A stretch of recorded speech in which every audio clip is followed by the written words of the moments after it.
हर माता पिता की इच्छा होती है कि उसका बच्चा जीवन के उच्च शिखर पर पहुंचे। अक्सर माता पिता इस बात से परेशान हो जाते हैं कि बच्चे का पढ़ाई में मन ही नहीं लग रहा। मैं आपको परीक्षा में सफलता के अचूक उपाय और गुप्त मंत्र बताऊंगी। इस परेशानी का और आपकी सफलता को, आपकी कठोर मेहनत को रूप देने का एक छोटा सा प्रयास करते। बुद्धिहीन तनु जानिके सुमिरो पवन कुमार, बल बुद्धि विद्या देहु मोहि, हरहु कलेसु विकार। राम राम। श्री चक्र गुरुकुल में आपका हार्दिक अभिनंदन है। हर माता पिता की इच्छा होती है कि उसका बच्चा जीवन के उच्च शिखर पर पहुंचे और अपने माता पिता का नाम रोशन करे, ताकि वह उनकी वृद्ध अवस्था में उनका सहारा बन सके। परंतु उसके लिए अच्छी शिक्षा का होना अति आवश्यक है। अक्सर माता पिता इस बात से परेशान हो जाते हैं कि बच्चे का पढ़ाई में मन ही नहीं लग रहा। कभी कभी बच्चे भी ये कहते हैं कि हम कोशिश तो बहुत करते हैं, पर हम चीजों को याद ही नहीं रख पाते या एकाग्र होकर पूर्ण रूप से अपनी पढ़ाई के प्रति एकाग्रता नहीं बढ़ा पा रहे। आज हम इसी महत्वपूर्ण विषय को लेकर आपसे बात करेंगे। मैं आपको परीक्षा में सफलता के अचूक उपाय और गुप्त मंत्र बताऊंगी और साथ ही ज्ञानवर्धक संग्रह आपके साथ साझा करूंगी, जिसमें ज्योतिष, वास्तु और आयुर्वेद का मिश्रण है। जैसे जैसे परीक्षा नजदीक आती है, हम थोड़ी घबराहट महसूस करने लगते हैं। असल में ये घबराहट हमारी हार का डर नहीं, बल्कि हमारी जीत की चाहत होती है। और जब हम किसी चीज को दिल से पाना चाहते हैं, तो हम थोड़ा सा तो घबराए हुए रहते हैं। तो आइए, अब हम आपकी इस परेशानी का और आपकी सफलता को, आपकी कठोर मेहनत को रूप देने का एक छोटा सा प्रयास करते हैं। चलिए, सबसे पहले हम जहां बैठकर पढ़ाई करते हैं, उस जगह पर कैसे बैठना चाहिए, इसके बारे में हम बात करते हैं।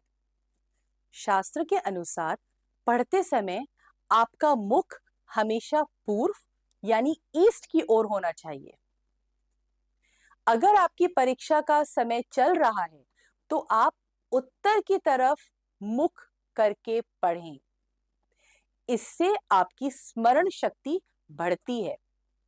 और एक सावधानी अवश्य रखें कि आपके कमरे की नॉर्थ ईस्ट में बैठकर आप कभी ना पढ़ाई करें, अन्यथा आप अपने पढ़े हुए विषय को लंबे समय तक याद नहीं रख पाएंगे। आजकल की पढ़ाई बहुत ही विस्तृत हो गई है, बहुत कंपटीशन है। ऐसे में हमें और लंबे समय तक पढ़ना पड़ता है। स्वाभाविक है कि हमारा मन भी भटकेगा और नींद भी आएगी। अपनी इस परेशानी के हल के लिए अपने स्टडी रूम में जहां पर भी आप पढ़ते हैं, वहां पर हरे रंग के पर्दे अवश्य लगाएं। इससे क्या होता है? इससे आपकी एकाग्रता बढ़ती है। मेहनत के साथ ईश्वर का आशीर्वाद भी होना आवश्यक है। आपकी स्क्रीन पे जो मंत्र आ रहा है, मां सरस्वती का मंत्र, इसको आप पढ़ाई शुरू करने से पहले 21 बार अवश्य पढ़ लें। अधिकतर हमें ये माता पिता कहते हैं कि हमारे बच्चों की याददाश्त कमजोर है, तथा बच्चे भी माँ बाप से बोलते हैं कि वे जो भी कुछ पढ़ते हैं और जब परीक्षा देने जाते हैं तो पूरे तरीके से उनको याद ही नहीं रहता, जिस कारण से अच्छे मार्क्स, अंक प्राप्त करने से बच्चे वंचित हो जाते हैं। उसके लिए हमारे ऋषि मुनियों द्वारा एक प्राकृतिक उपाय है। रोज सुबह तुलसी के 11 पत्तों का रस मिश्री के साथ बच्चों को दें। हमारे देश में घर घर में मां तुलसी का पौधा विराजमान है। ऐसे में हम रोज 11 पत्ते तोड़कर, तोड़ते समय मन में बोलें कि मैं मां आपको औषधि के रूप में ले रहा हूं। पर इस बात का ध्यान अवश्य रखें कि रविवार के दिन मां के पौधे को हाथ नहीं लगाना है और ना ही उसमें पानी डालना है। तो रविवार के लिए आप क्या करेंगे? आप शनिवार को ही तुलसी के पत्तों को तोड़ कर रख लेंगे और रविवार के दिन उसका उपयोग करेंगे। हम सब इस मंत्र से बिल्कुल वाकिफ हैं। हर घर में गायत्री मंत्र अवश्य ही बोला जाता है, तो आप भी अपने बच्चों को इससे अवश्य ही अवगत कराएं और जितना भी हो गायत्री मंत्र का मानसिक जाप करने की आदत डालें। इसके साथ ही बच्चों के माथे पर थोड़ा सा केसर का तिलक लगाएं और थोड़ा सा जीभ पर। इससे आपके बच्चों का आत्मविश्वास बढ़ेगा। चलिए अब मैं आपको ले चलती हूं बुद्धि के दाता गणेश जी और हमारे कलयुग के जागृत देवता हनुमान जी महाराज की शरण में। मंगलवार को हनुमान जी को गुड़ और चने का भोग लगाएं और यदि आपका बच्चा मंदिर ना जा पाए तो बच्चे की तरफ से आप भगवान को भोग अर्पित करते हुए उसकी सफलता की प्रार्थना करें।